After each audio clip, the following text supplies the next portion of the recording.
I'd like to call to order the Utility Service Board for the City of Lawrence on this, the 23rd day of June, 2020. We have present, I'm Steve Hall. I'm present here in person. We have Tracy Boyd, Dave Parnell, and Terry Jingles present by phone. So we do have a quorum. The first item on our agenda is the minutes of the regular meeting of June 9, 2020. These minutes were sent to the members for their review by email, and I would entertain a motion that we approve those minutes. Mr. Chairman, Dave Parnell, I make a motion. It's been moved. Is there a second? Tracy Boyd, I'll second. Okay, it's been moved and seconded. Are there any additions or corrections to the minutes? If not, all those in favor will say aye as I call their name. Tracy Boyd? Aye. Dave Parnell? Aye. Terry Jingles? Aye. And I vote aye as well. Dale Teacup has not yet joined our meeting here yet, so we will move on. Tina, would you like to read the statement for the public here? The public is invited to attend. The Utility Service Board may impose reasonable restrictions on the number of attendees to control audience density in consideration of the existing COVID-19 national emergency. The public may participate remotely by dialing 463-777-8704 and entering the following participation code 246909. Okay, thank you, Tina. You're welcome. Next order of business are the payment of claims. The claims were sent to the members for their review by email. I would entertain a motion that we approve the payment of the claims. Terry Jingles, so moved. Dave Parnell, second. It's been moved and seconded. Are there any questions regarding or discussion, excuse me, regarding the payment of the claims? If not, I will call for the vote. Tracy Boyd. Aye. Dave Parnell. Aye. Terry Jingles.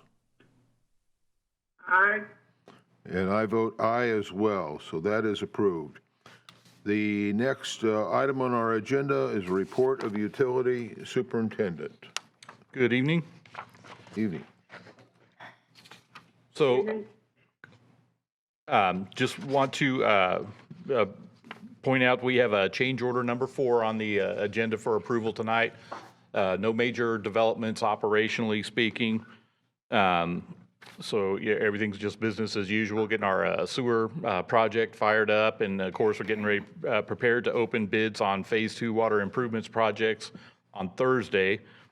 And so a little bit about change order number 4. This is on the 47th Street water main replacement project. And this, I think it's, yes, $4,092 roughly. And this is for, we had to move a hydrant. There was a hydrant, an existing hydrant. And when they put the new hydrant in, they moved it down a little bit. But what that did is it created a situation where the resident who has only on-street parking available at that property would then have lost his 2 parking spaces in front of his house. So we had the contractor move that hydrant back so that he could park his vehicles out front. And then the other one was just additional charges that were incurred with the relocation of a service line that required a hydro excavating approach instead of a traditional approach because of the proximity to a tree. So we recommend approval. Those are legitimate project costs. Okay. Are there any questions regarding the report from our utility superintendent? Well, if not, we will then move on. Thank you, Scott. Unfinished business, we do not have any unfinished business. Under new business, we have the one item that Scott has already mentioned, approval of change order number 4 from Miller Pipeline LLC to increase the 47th Street Main Improvements Project by $4,092.58. I would entertain a motion that we approve that. Mr. Chairman, I make a motion to approve that. Dave Cornell. Thank you, Dave. Is there a second? I second Chair Jingles. Okay, been moved and seconded. Any discussion or questions regarding this? Yes, I have one question. Is this something that should have been caught when the original plans were made? Well, I think in practical terms, what happened is, we called for the hydrant to be replaced. And so when the contractor did it, they hadn't removed the old hydrant at that time. So they were at a point where they had to put the hydrant in because they were building the new main. So they scooted it over. Okay. So, but we did not want to deprive that guy of his parking spaces. I assume the property owner then made that request. Yes. And there was no specific notes called out on the plans, about that particular issue. I don't think the contractor would have known to, take on-street parking into account. Okay. Are there any other questions or comments regarding this matter? If not, Can you repeat the term authorized, but Scott said, please, because I couldn't catch all of his remarks. Could you repeat that, Tracy? We couldn't understand you. Yeah, I said, would you mind, Steve, if you wouldn't mind summarizing what Scott said, because his words were choppy? Sure. Just summarize what I said right there. Yes. yeah, well, Tina you have that? We can read that back to you. Oh, I don't have it written down, no. Oh, okay, I'm sorry. No, All right, well, in essence, the plans did not call specifically for the location. It just called for a new hydrant to be installed. And so it was where the contractor put the new hydrant. He put it there because he needed to move it from the existing location because the existing location was occupied, obviously. Correct. And when he did that, it ended up in the front of this house and would have prohibited then the parking. So the property owner requested that it be moved.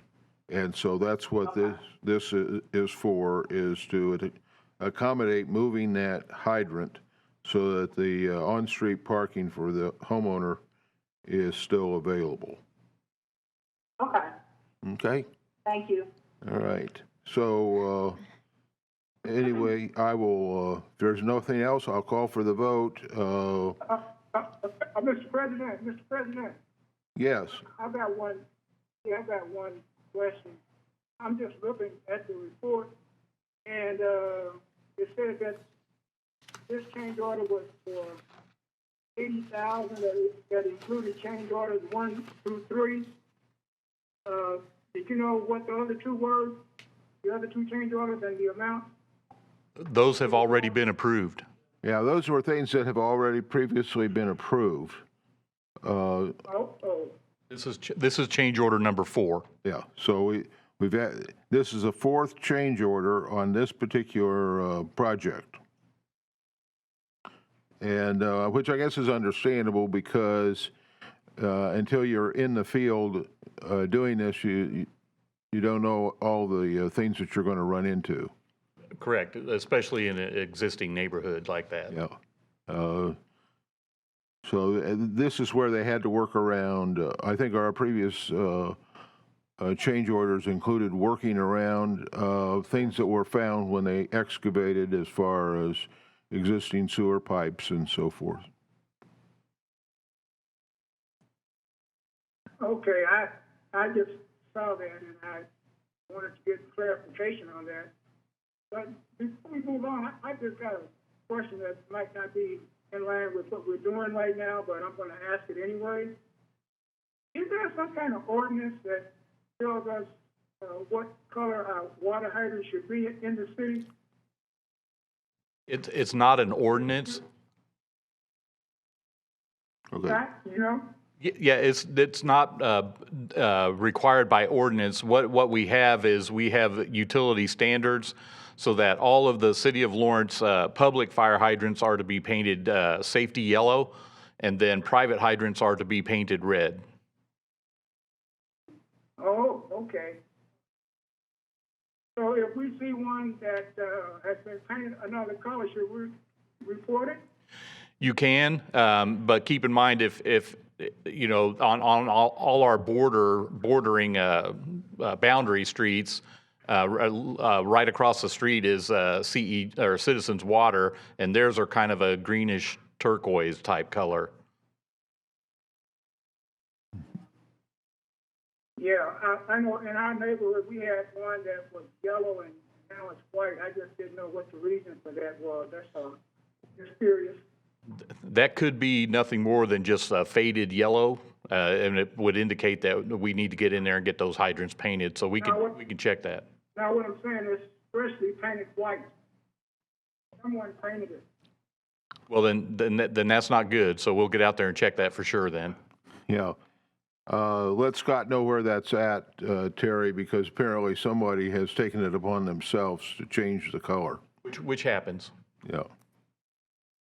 Yeah, it's on Breckenridge Drive, right off of Verdun Street. Right off of. Burden? Oh, right by his house, close to him. Is it by your house, Terry? Yes. Yes. Okay, we'll get out there and check it. Okay. Okay. All right. If there's nothing else regarding the motion, then we will go ahead and vote. Signify aye for approval or nay for disapproval as I call your name.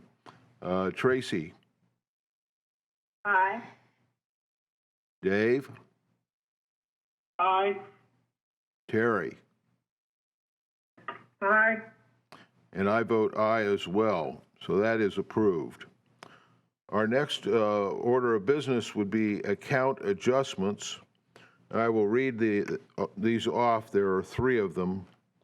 7979 Oak Landon Road, requesting a sanitary sewer adjustment for $863.05 due to a water heater issue.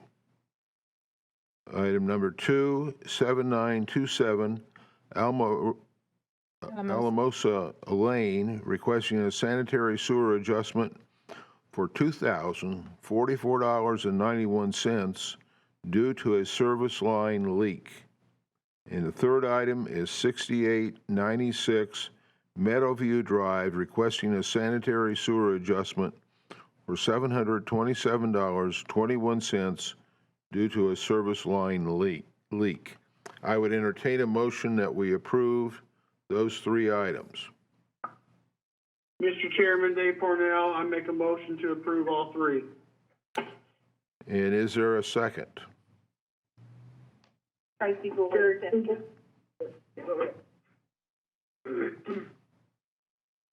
Okay, it's been moved and seconded. I think all three of these, the staff recommends approval. Is there any discussion? If not, please signify your approval by saying aye or disapproval by saying nay as I call your name. Tracy, Aye.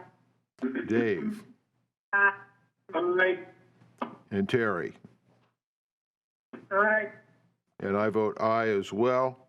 So that, again, is unanimously approved. Our next item on the agenda is remonstration of ratepayer dispute regarding disconnect notice. We do not have any this evening, and I do not see any citizens here for citizens' comments. So the next item is adjournment. Entertain a motion that we adjourn. Mr. Chairman, I make a motion to adjourn. And is there, People wait second. been moved and seconded. Tracy? Aye for, okay. Dave? Aye. Terry? Aye. And I vote aye as well. So we are adjourned.